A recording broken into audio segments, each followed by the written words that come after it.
안녕하세요. 오늘도 사연살롱을 찾아주셔서 감사합니다. 내년에 70을 앞둔 할머니입니다. 재작년에 남편을 먼저 떠나보냈어요. 갓 20살이 되었을 때 남편과 결혼했던 저는 남편이 세상을 떠나고 그렇게 허전할 수가 없었어요. 그렇다고 사이가 아주 많이 좋았던 부분은 아니었는데 그래도 남편은 남편이었는지 혼자가 되고 보니 남편에 대한 그리움도 생기고 가끔은 너무 보고 싶다는 생각도 드네요. 남편은 워낙에 먹는 것도 그렇고 건강관리에 신경을 많이 쓰던 사람이었어요. 그래서 틀림없이 저보다 오래 살 거라고 생각했는데 인생사는 정말 아무도 예측할 수가 없는가 봅니다. 대개 제 나이쯤 되는 사람이라면 누구든 경험이라면 적지 않을 거예요. 시간이라는 게 무시할 수가 없잖아요. 저도 이 나이가 될 때까지 온갖 별의별 일을 다 겪었는데요. 사실 저는 남들에게 털어놓을 수 없는 속사정이 있어요. 차마 남들에게 이야기할 수가 없었죠. 그래서 그 이야기를 이번 기회에 한번 해보려 합니다. 저는 19살에 아버지의 뜻에 따라 남편과 결혼을 했어요. 물론 지금은 상상도 할 수 없는 일이지만 그때는 저와 같이 남편 얼굴도 모르고 시집가는 여자들이 많았어요. 저는 6남매 중 셋째였고 집안이 가난했어요. 지금의 결혼은 남자도 여자도 서로 돈을 내놓고 하지만 옛날엔 돈 한 푼 없어도 그렇게 결혼들을 했었죠. 저는 혼수나 예물 같은 것도 없이 몸만 달랑 시집을 왔어요. 솔직히 제가 시집을 오게 된 가장 큰 이유는 따로 있었어요. 지금도 그때 당시 아버지가 저의 혼사를 결정하고 하셨던 말씀을 또렷이 기억해요. 영자야, 이제 너도 곧 20살이니 시집을 갈 나이가 되었다. 시집이요? 그래, 우리 집은 네가 알다시피 식구가 너무 많아. 아비가 좋은 시댁을 골랐으니 너라도 거기 가서 잘 먹고 잘 살거라. 싫어요. 저는 그냥 여기 있고 싶어요. 어허, 이미 어른들끼리 다 정한 일이야. 그러니 넌 시집갈 준비나 하고 있어. 그래도 좋은 곳으로 시집가는 거야. 아비를 믿어라. 좋은 곳. 며느리에게 어떤 시집이 좋은 곳일까요? 게다가 저는 몸만 달랑 온 며느리인데요. 아버지의 말은 반은 맞고 반은 틀렸어요. 저는 꽤 혹독한 시집살이를 해야 했고 시어머니의 기분이 나쁜 날에는 여지없이 지질이 가난한 집 계집을 데리고 와서 그냥 식모로 받는다고 할 걸 그랬지. 라는 말을 들어야 했으니까요. 친정아버지가 저를 시집 보내려고 했던 가장 큰 이유는 식구가 많았던 친정에 입 하나 줄이는 것이었어요. 저희 친정은 4명이 딸이었고 2명이 아들이었는데 장녀는 살림 미천으로 집에 보탬이 되고 자녀인 저는 돈도 벌지 못하면서 한참 배가 고파 먹을 것을 축내는 존재였던 거죠. 반면 남편의 집은 아들만 둘이었는데 저희 남편은 차남이었어요. 시댁은 장손만 귀하게 대접하는 분위기였고 차남인 저희 남편은 형과 늘 차별을 당하며 거의 없는 사람 취급을 받았어요. 그래서 불행인지 다행인지 저와 남편은 서로를 측은하게 여겼고 그 감정이 저희 둘을 동병상련의 끈으로 묶어주었어요. 그 감정이 저희 부부의 사랑이었다고 생각해요. 저와 남편은 그런 마음 때문인지 인고까지는 아니었어도 크게 다투거나 큰 불만을 갖지 않았어요. 서로 표현하는 법을 몰랐지만 지금 생각해보면 마음은 늘 서로를 보듬었던 것 같네요. 그렇게 나름 신혼생활을 한 지 3년. 시댁에서 별로 관심은 없었지만 저는 임신을 했어요. 그때 당시 이미 형님이 아들을 낳아 시댁은 잔치 분위기였고 저의 임신 소식에는 시큰둥한 반응만 있었어요. 당연히 저는 서운했고 남편은 그런 제 모습을 보곤 이제 식구가 늘어날 테니 우리는 우리대로 서울에 가서 살자고 하더군요. 그래서 곧바로 시부모님에게 분가를 하겠다고 말을 했어요. 뭐? 나가 살겠다고? 네, 어차피 집에는 형도 있고 형수도 있잖아요. 저는 서울에 가서 돈 벌고 제 식구 책임지고 살게요. 안 된다. 말이 결혼이지. 쟤는 우리 집 일하는 사람이야. 쟤 없으면 우리는 어쩌라고. 당장에 똥개저기도 빨아야 하는데 이 나이에 내가 하리? 아님 이제 막 출산한 첫째한테 시켜? 아이고, 사돈이 그 사실을 알면 퍽이나 가만히 있겠다. 어머니, 어떻게 같은 며느리인데 그렇게 차별을 하세요? 저희 집사람도 홀몸 아니에요. 그래서 뭐, 네 처는 어리고 튼튼하잖아. 그리고 지창금 들고 온 첫째랑 제가 같니? 아무튼 안 된다. 정 나가 살고 싶으면 너만 나가. 가끔 집에 와서 네 처자식 보면 되잖아. 말도 안 되는 소리 그만하세요. 저는 제 집사람 데리고 나갈 거예요. 이 사람 그동안 충분히 시집살이 했고 차별받는 거 저 하나면 좋게요. 어머머, 저 곰같이 생긴 게 너를 아주 단단히 올렸구나. 얌전한 줄 알았더니 불려시었네. 시어머니는 멀리 떨어진 저를 노려보며 말씀하셨어요. 저는 그 눈빛에 주눅이 들었는데 남편은 그 자리에서 더는 할 말이 없다는 듯 일어나 제 손을 잡고 자기만 믿고 따라오라고 했어요. 저는 그렇게 말해주는 남편이 참 든든했고 내심 서울은 한 번도 가본 적이 없었기에 기대하면서도 무엇보다 더 이상 고된 시집살이를 하지 않아도 된다는 생각에 아이처럼 좋아했는데 서울살이는 서울살이대로 힘든 점이 많았어요. 남편은 동대문 시장에서 물건을 떼다가 동네 시장 상가에 떼온 물건들을 파는 일을 했어요.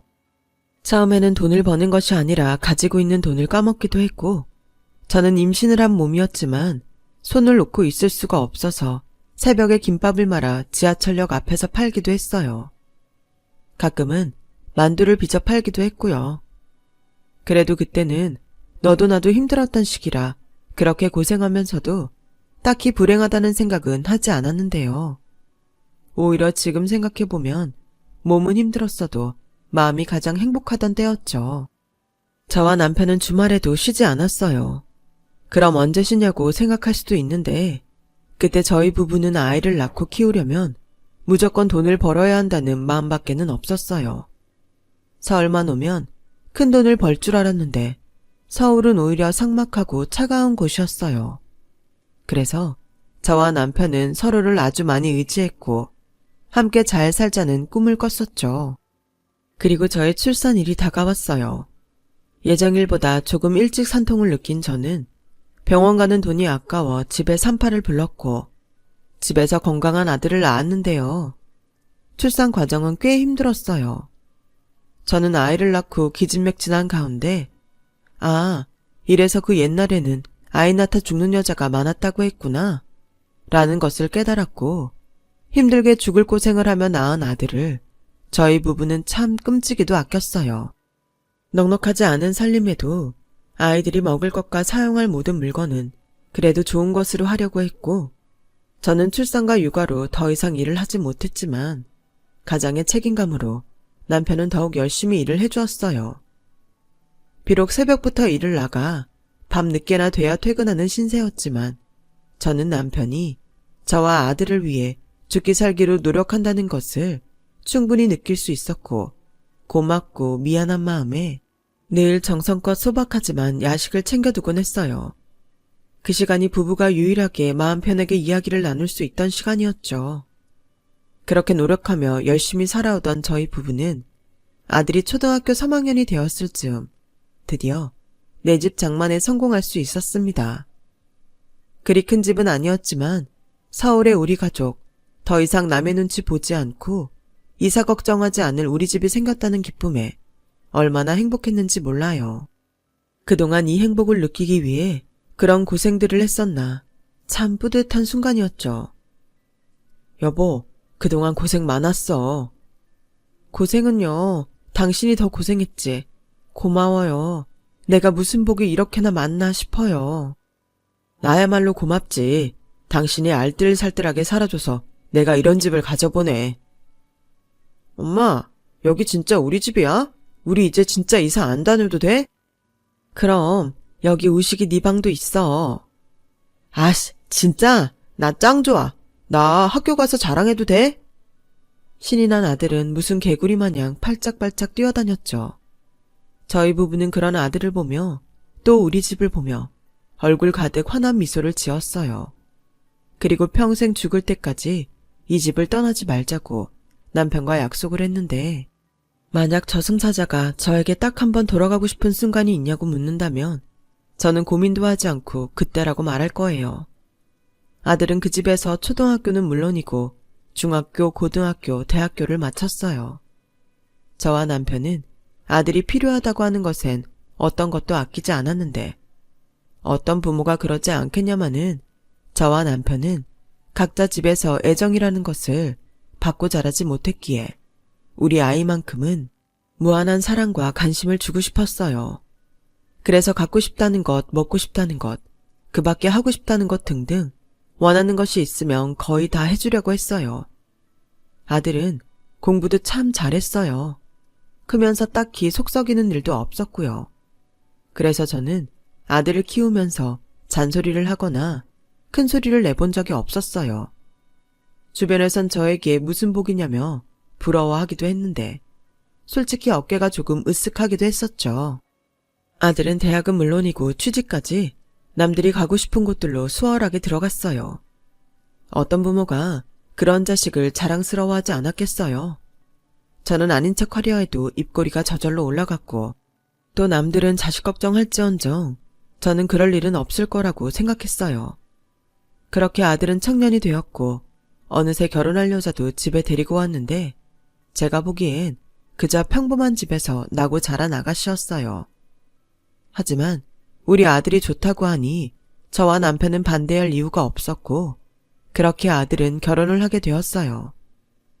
자식 혼사를 마치고 나니 저와 남편은 이제 부모로서 할 일을 모두 끝낸 기분이 들더군요.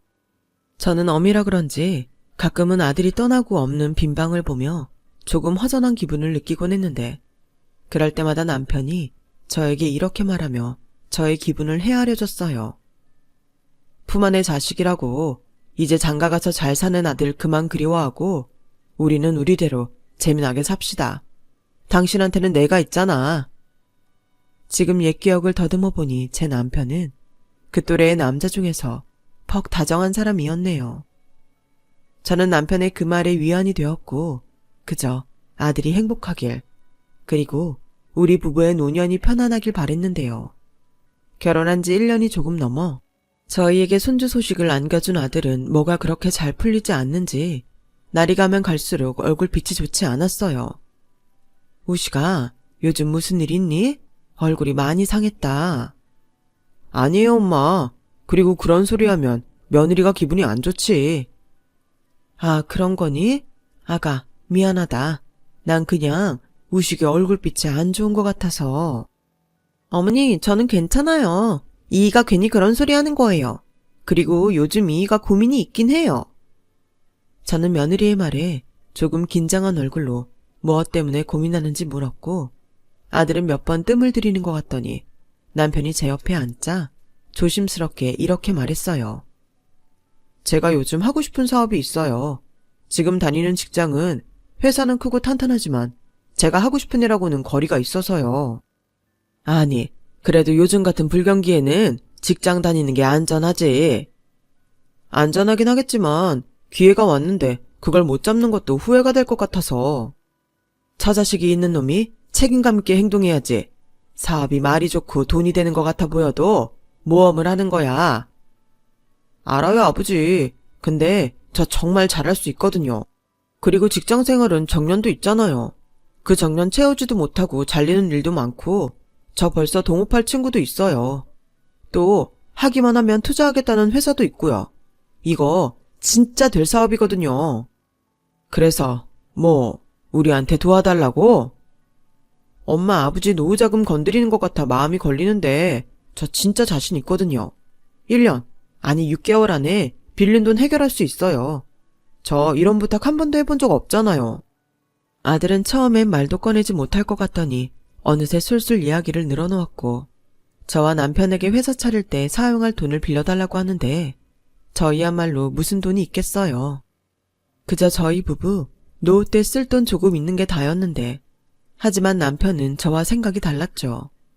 고민할 시간을 좀 달라고 하더니 그날 저녁 저에게 처음으로 부탁이라는 걸 하는 아들이니 가지고 있는 돈과 집담보로 대출을 받아 아들을 도와주자고 하더라고요. 그러다 잘 안 되면요. 지금 다니고 있는 직장도 너무 좋은 곳인데 그냥 설득해서 계속 회사에 다니게 하는 게 맞지 않을까요? 물론 위험 부담이 있지. 근데 젊잖아. 젊을 때 고생은 사서도 하잖아. 이미 마음은 사업에 있는데 직장 나가봐야 상사 눈밖에나 더 나겠어. 차라리 기회가 왔을 때 밀어주는 게 좋아. 나중에 부모 원망은 안 할 거잖아. 그래도 괜찮아. 예전처럼은 아니지만 아직 당신 남편 밥벌이 하잖아. 우리 하나밖에 없는 아들 뒤 한번 화끈하게 밀어줍시다. 저는 아들의 마음을 저보다 더 이해하는 듯 보이는 남편의 뜻에 따를 수밖에 없었어요. 불안한 마음은 여전히 남아 있었지만 남편의 말을 듣고 보니 일리가 있다고 생각되었으니까요. 결과적으로 남편의 판단은 옳았어요. 아들 역시 준비를 단단히 했는지 아들의 회사는 시작한 지 얼마 되지도 않았는데도 수익을 내기 시작했고 인력이 부족해 직원도 여럿 두면서 나름 사장님 티가 나기 시작했어요. 게다가 남편이 선뜻 내어줬던 돈을 1년 만에 모두 갚으며 저희 부부에게 용돈까지 두둑하게 주는데 꼭 돈을 받아서가 아니라 마음이 놓였어요. 그리고 아들이 잘 되자 며느리도 덩달아 신수가 훤해 보였고 경제적으로 여유가 생기니 아들에게 잘하더라고요. 그래서 저는 내심 아들의 사업이 잘 되는 데는 며느리 내조덕도 있겠거니 생각하며 저 역시 며느리에게 잘하려고 노력했어요. 하지만 사업이라는 게 내내 승승장구할 수는 없는 법이죠. 하지만 워낙 부모에게 부탁하거나 손 내미는 것을 하지 못하는 아들은 어려운 상황에서도 도와달라는 말 한 번 없더니 손주 녀석이 초등학교에 입학할 무렵 문제가 드러나기 시작했어요. 잘 되던 사업은 잘 되는 대로 문제가 있었는데 창업 당시 동업을 하기로 했던 사람이 글쎄 제 아들의 뒤통수를 단단히 쳤던 것이었죠. 엄마, 아버지, 죄송해요. 그러게 사람을 다 믿으면 어떡하니? 아휴, 이를 어째. 대학 선배고 또 저는 직장만 다녔지만 그 사람은 자기 회사도 운영해본 사람이라 경영에 대한 부분은 믿을 수 있다고 생각했어요. 작정하고 속인 놈을 어떻게 이겨? 그냥 비싼 수업료 냈다고 생각해야지. 그래서 그놈하고는 연락이 안 돼? 네, 여기저기로 수소문해봤는데 이미 회의로 나른 것 같아요. 그 선배 행방 찾다가 알게 됐는데 저뿐만 아니라 그 전에도 투자 사기로 벌써 여러 사람 등쳐먹었더라고요. 아들은 결국 회사를 정리하는 과정에 직원들 월급과 퇴직금, 그리고 계약된 거래처와 투자자들 돈을 해결하기 위해 그동안 모아놓은 개인 돈과 살던 아파트를 정리해야 한다고 했고 아들은 힘들게 어디 월세라도 얻게 저희 부부에게 돈을 빌려달라고 했어요. 하지만 남편은 아들의 그 부탁을 거절했죠. 아들은 당연히 빌려줄 거라고 생각했는지 당황한 얼굴을 하더군요. 그냥 너네 식구 여기 들어와 살아라. 네가 쓰던 방 있으니 그 방에서 지내. 아버지, 여보, 어떻게 그래요? 그 좁은 방에서. 당신이랑 나는 그것보다 더 작은 방에서도 살았잖아. 얘라고 못할 게 뭐 있어. 월세로 나가는 돈도 지금은 아껴야 해. 군말하지 말고 아비 말대로 해라. 그래도 얘 처가 좋아하지 않을 텐데. 저는 갑작스럽게 이야기된 합가에 당황했어요. 물론 아들 역시 당황했고요. 하지만 아들이라고 뾰족한 수가 없으니 남편 말대로 할 수밖에 없었죠. 한 달이 되기 전에 아들 부부는 저희 집으로 이사를 왔어요. 가지고 있던 물건도 거의 버리다시피 하고 왔다고 하더군요. 저는 제 집인데 며느리를 보는 게 힘들었어요. 남편 회사 망해서 집까지 잃고 힘든데 안 하던 시집살이까지 하게 되었으니 어미인 나도 여간 마음이 불편한데 며느리 속은 어떨까 마음도 쓰였어요. 그래서 그런지 며느리는 하루 종일 딱딱한 얼굴로 거의 멍하니 있는 시간이 많았어요. 제가 뭐라고 할 때마다 죄송하다고 하는데 그 죄송하다는 말이 어찌나 불편한지 저도 그 소리가 듣기 싫어서 며느리에게 말을 좀처럼 걸 수가 없더라고요. 그런데 불행은 이상하게 손에 손을 잡고 저를 찾아오는 듯 얼마 지나지 않아 청천벽력 같은 일이 일어났고 그 일은 남편이 간암에 걸렸다는 소식이었어요. 그동안 나름 건강관리도 잘하고 먹는 것도 신경을 많이 썼던 남편이었는데 어떻게 그런 남편이 암에 걸릴 수 있을까? 저는 믿을 수 없었고 남편은 받아들일 수 없어 저희 부부는 힘든 시간을 보내야 했어요. 물론 그것이 불행의 시작이었죠.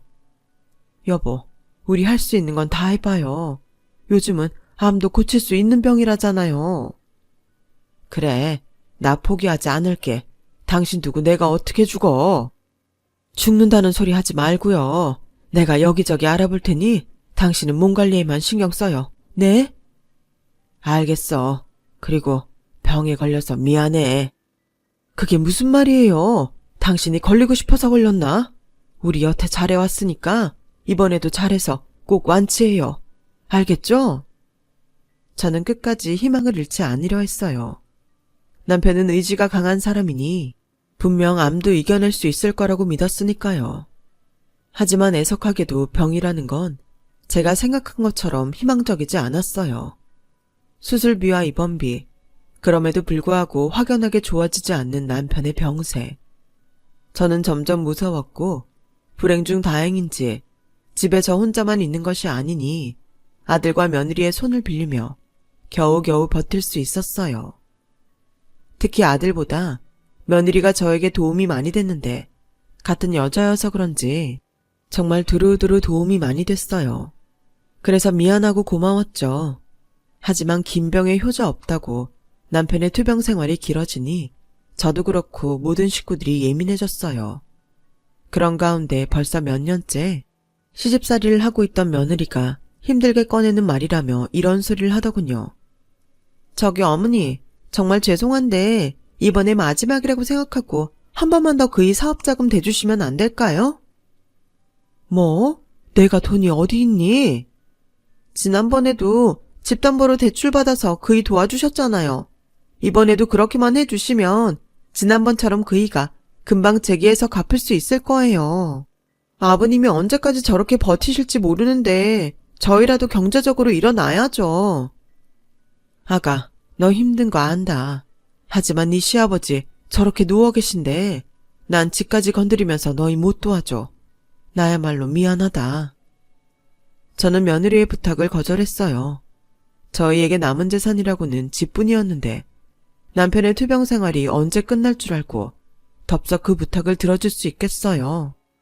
며느리도 처음엔 섭섭하게 느끼겠지만 시간이 지나면 제 마음을 이해해 줄 거라고 믿었는데 사람의 마음이 모두 제 마음 같지는 않더군요. 남편은 그 뒤 1년을 더 버티지 못하고 세상을 떠났어요. 병원에서 임종을 맞이하고 곧장 장례식장에 빈소가 차려졌는데 오랜 시간 함께해온 남편이라 그런지 이제 더 이상 제 곁에 남편이 없다는 것이 실감이 나지 않았어요. 그래서 눈물도 나지 않았고 계속 병실에 남편이 누워있는 듯한 착각에 몇 번이고 남편이 쓰던 병실을 찾아갔더랬죠. 하지만 그곳에 남편이 있을 리가 없죠. 저는 아들과 며느리 그리고 문상객들 때문에 울지도 못하고 받아들이지도 못하고 힘든 시간을 보냈어요. 그렇게 장례를 마치고 남편이 없는 집으로 돌아와 비로소 저는 한참을 울었는데 그렇게 울고 지쳐 잠이 드니 남편이 꿈에 나타났어요. 살아생전 건강했던 그 모습으로요. 이봐, 뭘 그렇게 슬프게 울어? 우리 곧 하늘에서 만날 텐데. 나 먼저 가 있을 테니 당신은 천천히 와. 당신한테는 아직 할 일이 있잖아. 우리 아들 다시 자리 잡을 수 있게 당신이 중심을 단단히 잡아. 그동안 부족한 나 때문에 많이 고생했네. 고마우이. 어찌나 생생한지 저는 분명 꿈을 꿨는데 남편을 만나 이야기를 나눈 듯한 그런 기분이 들었어요. 그리고 그래, 산 사람은 살아야지 라는 생각이 강하게 들었고 그 후로는 방에서 혼자 슬퍼 울지언정 아들과 며느리 보는 앞에서는 씩씩한 척 연기를 했어요. 그러자 아들이 저에게 아는 지인이 부산에서 사업을 시작한다며 가서 일을 좀 돕다가 오겠다고 하더군요. 사실 제 아버지 장례 치르고 제가 힘들어할까봐 선뜻 나서지 못했는데 꽤 큰 돈을 약속받아서 가고 싶다고 하더라고요. 저는 전에 며느리의 부탁을 거절한 것도 있고 해서 아들에게 흔쾌히 다녀오라고 말을 했어요. 제가 도와줄 수 없는데 돈 벌겠다는 아들의 발목을 잡을 수는 없잖아요. 어차피 집에 혼자 있는 것도 아니고요. 그래서 아들은 그 다음날 바로 KTX를 타고 부산으로 향했어요.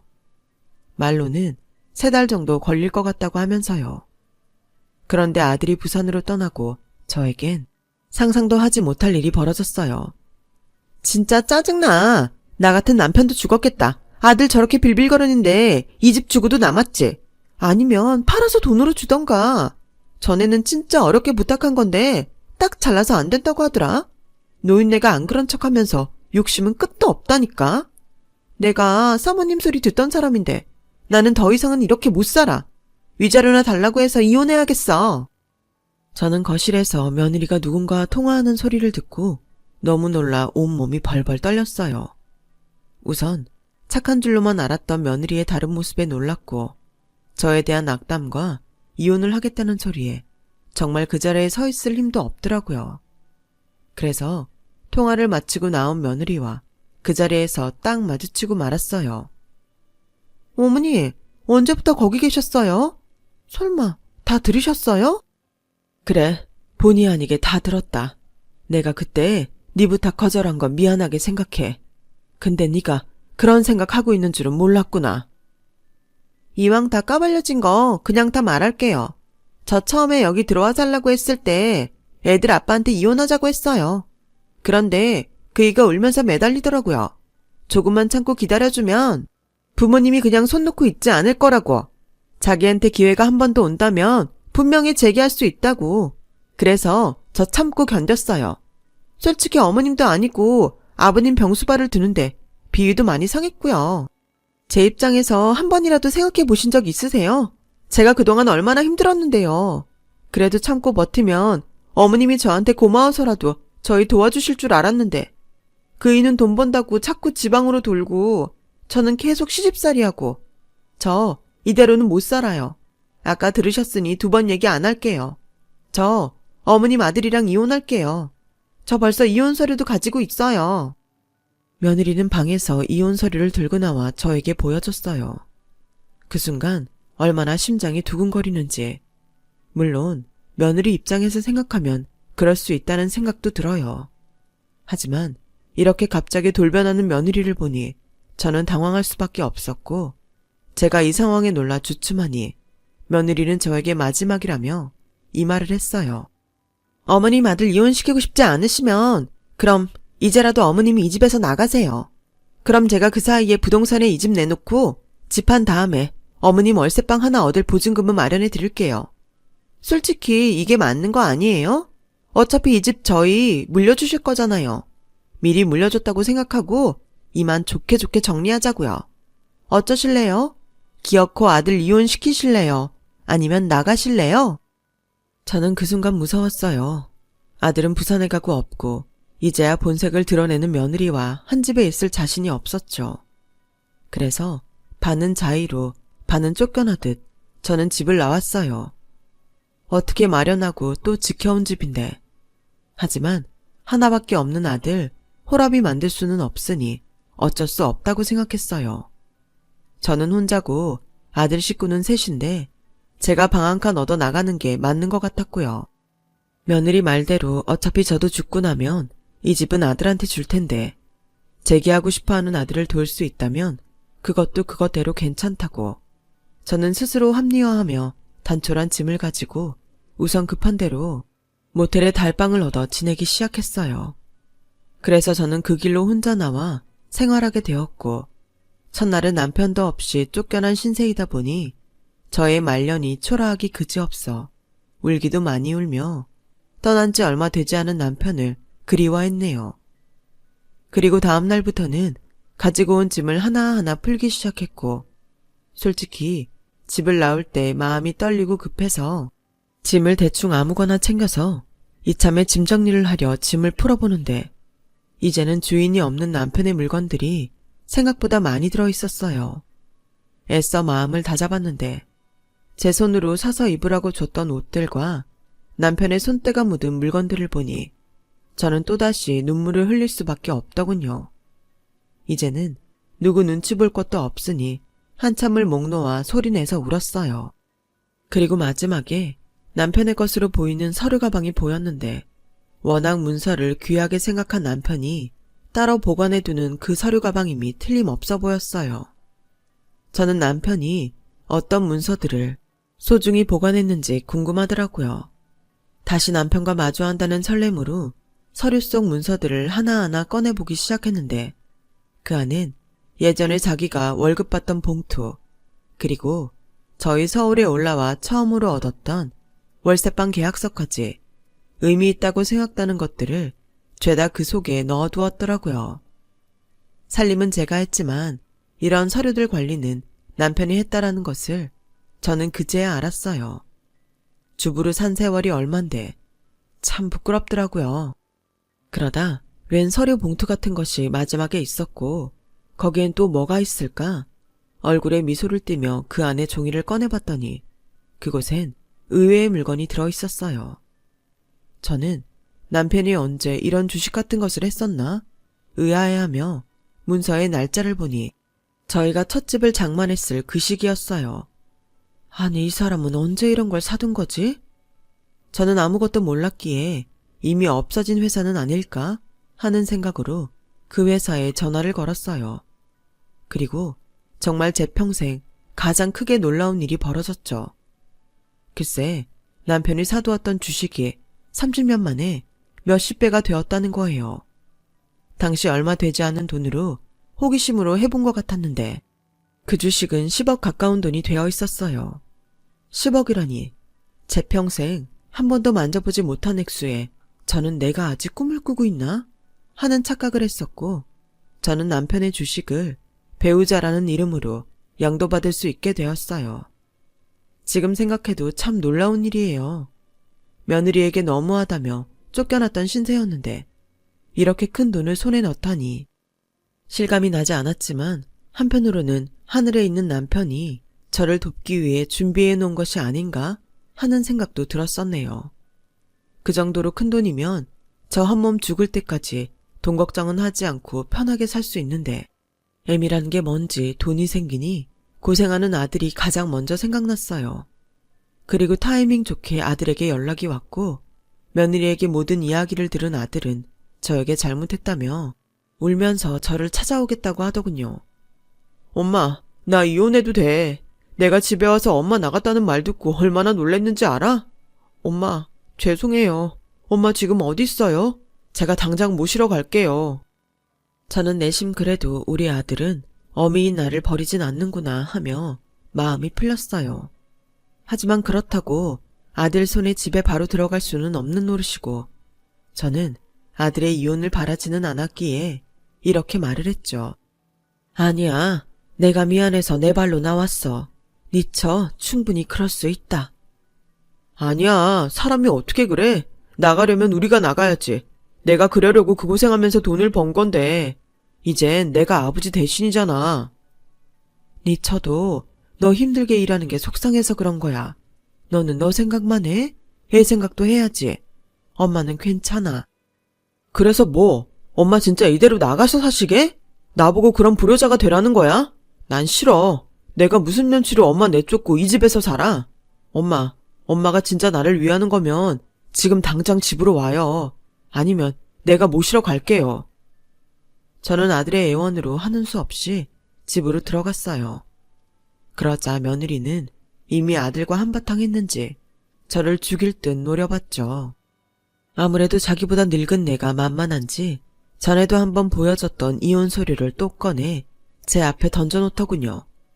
어머님, 저 진짜 이혼해요. 설마 제가 쇼한다고 생각하신 건 아니죠?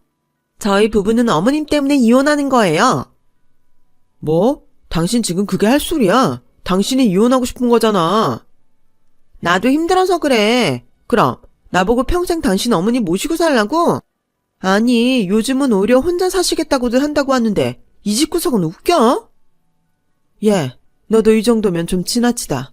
아무리 힘들었다고 해도 사람이 이렇게 돌변하면 쓰겠니? 뭐래? 어머님이야 제가 있으면 편하겠죠. 근데요, 저 더는 싫어요. 솔직히 이 집도 낡고 인테리어도 오래돼서 살기 싫고 남의 일하면서 하루 벌어 하루 사는 이 사람도 창피해요. 요즘 애들 사이에 이런 가정 환경이 얼마나 중요한지 아세요? 그래, 네 마음 아주 잘 알았다. 그럼 이혼해. 근데 나도 니네들한테 한 가지 알려줄 게 있다. 솔직히 말할지 말지 고민 많이 했는데 악을 쓰는 너를 보니 내가 말을 안 할 수가 없어. 저는 남편의 주식을 양도받고 그걸 판 돈이 들어있는 통장을 며느리에게 보여줬어요. 며느리는 제 통장에 찍힌 10억 가까운 돈에 정말 두 눈이 튀어나올 것처럼 봤고 당황했는지 아무 말도 하지 못했어요. 저는 그러는 사이 다시 제 통장을 뺏듯이 가지고 왔죠. 제가 통장을 뺏어오자 며느리는 마치 자기의 돈을 뺏긴 듯 아쉬워하는 얼굴이었는데 그새 계산이 끝났는지 언제 그런 말을 했냐는 듯 완전 꼬랑지를 내리더군요. 어머니, 죄송해요. 제가 나쁜 며느리예요. 저는 솔직히 어머님이 그렇게 나가실 줄은 몰랐어요. 근데 또 돈이 생긴다고 생각하니 마음이 흔들렸고. 근데 이 사람이 진짜로 이혼하자고 하니까 저도 물러설 수 없었어요. 어머님, 저 사실은 이혼 같은 거 하기 싫어요. 그게 무슨 소리야. 벌써 이렇게 서류도 준비했으면서. 내가 당장 여기 도장 찍어줄 테니 우리 이혼해. 여보, 내가 힘들어서 미쳤었어. 나 원래 안 그런 사람이잖아. 나 어머님 평생 모시고 살 수 있어. 난 믿어줘. 응? 돈이 좋긴 좋구나. 절대 그럴 수 없다고 하더니 이렇게 바로 사람 마음을 바꿔놓고. 근데 얘야, 이젠 내가 싫다. 막말로 내가 돈이 없는 것도 아니고 너랑 불편하게 지낼 이유가 없어. 너도 우리 아들이랑 이혼하고 편하게 살아라. 어머님, 정말 죄송해요. 한 번만 봐주세요. 어머님이 시키는 일이라면 저 뭐든지 할게요. 됐어. 난 이번에 당신한테 정말 크게 실망했어. 우리 엄마가 안 된다고 해도 난 당신이랑 이혼할 거야. 어떻게 내가 없다고 우리 엄마한테 그럴 수가 있어? 당신이 그러고도 애 엄마야? 나중에 당신도 똑같이 될 수 있어. 여보, 잘못했어요. 내가 나 힘든 것만 생각했어. 예전에 사모님 소리 들었던 그때가 그리워서. 내가 이렇게 빌게. 앞으로 어머님한테 진짜 잘하고 살게. 응? 우시가, 그리고 엄마가 할 말이 더 있다. 우리 이 집 예정대로 팔자. 엄마, 이 집이 어떤 집인데 안 돼요. 하늘에서 아버지가 뭐라고 생각하시겠어? 네 아버지 집이니까 너 돕는 데 쓰고 싶은 거야. 물론 공짜는 아니다. 너 다시 기회 주면 잘할 수 있다며. 엄마가, 아니 아버지가 주는 마지막 기회야. 이혼은 네가 잘 생각하고 결정해라. 엄마는 네 결정에 무조건 따를게. 그리고 엄마는 이제 공기 좋고 자연 있는 시골로 갈란다. 가서 꽃도 키우고 채소도 키우고 네 아버지 추억하면서 살고 싶어. 엄마! 여보, 나 한 번만 봐줘. 솔직히 내가 중간에서 나쁜 역할해서 아버님 주식도 알게 된 거잖아. 내 덕도 있다고. 당신 내 덕에 사업 다시 할 수 있는 거라니까. 그리고 우리 아들 생각 안 해? 엄마 없이 당신 혼자 키울 수 있어? 며느리는 마지막까지 자기가 할 수 있는 최선의 발악을 했어요. 하지만 이미 마음을 닫은 아들은 협박용인지 진짠지 모를 이혼 서류에 도장을 찍었죠. 숙려 기간에 따라 며느리와 이혼을 했어요. 남자 혼자 애 키우는 게 힘들 텐데 손주 녀석도 엄마가 아닌 아빠와 살고 싶다고 해서 양육권도 아들이 가지고 왔는데요. 아들은 손주 녀석 때문에 귀촌을 망설이는 저에게 이렇게 말했죠. 엄마, 나도 부모야. 내 새끼 내가 알아서 잘 키울 수 있어. 우리 아들도 초등학생이잖아. 우리 둘이 잘할 수 있으니까 엄마는 엄마가 살고 싶은 대로 살아요. 우리 엄마 그럴 자격 있잖아.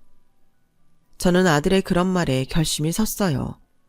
그리고 빠른 시일에 정든 집을 정리했고 그 돈을 아들에게 사업 자금으로 빌려주고 서울에서 조금 떨어진 시골 마을에 귀촌을 했는데 의외로 시골에선 할 일도 많고 제 또래도 많아서 요즘은 몸도 마음도 바쁘고 즐거운 생활을 하고 있네요. 지금 아들은 다시 회사를 차렸어요. 뭐 아직은 시작하는 단계라 잘 될지 어떨지 알 수 없지만 남편이 그랬던 것처럼 저도 아들을 믿고 기다려 보려고요. 비록 태어나서 남편을 만나기 전까지 누구의 관심도 받지 못했던 인생이었지만 그의 보상이라도 받듯 오랜 시간 남편의 사랑을 받았고 또 착한 아들까지 있으니 제 인생이 그렇게 나쁘지만은 않은 것 같아요. 역시 인생은 끝까지 살아봐야 아는 것 같네요. 지금까지 저의 이야기 끝까지 들어주셔서 고맙습니다. 건강하세요. 그리고 행복하세요. 만약 지금의 인생이 조금 힘들다면 그건 분명히 다음에 올 행운의 징조일 거예요. 부디 포기하지 말고 모두 행복해지시길 진심으로 바라겠습니다. 여러분, 사연 댓글에 응원과 현명한 조언 부탁드려요. 좋아요와 구독은 저에게 큰 힘이 됩니다. 오늘도 좋은 일 가득하세요.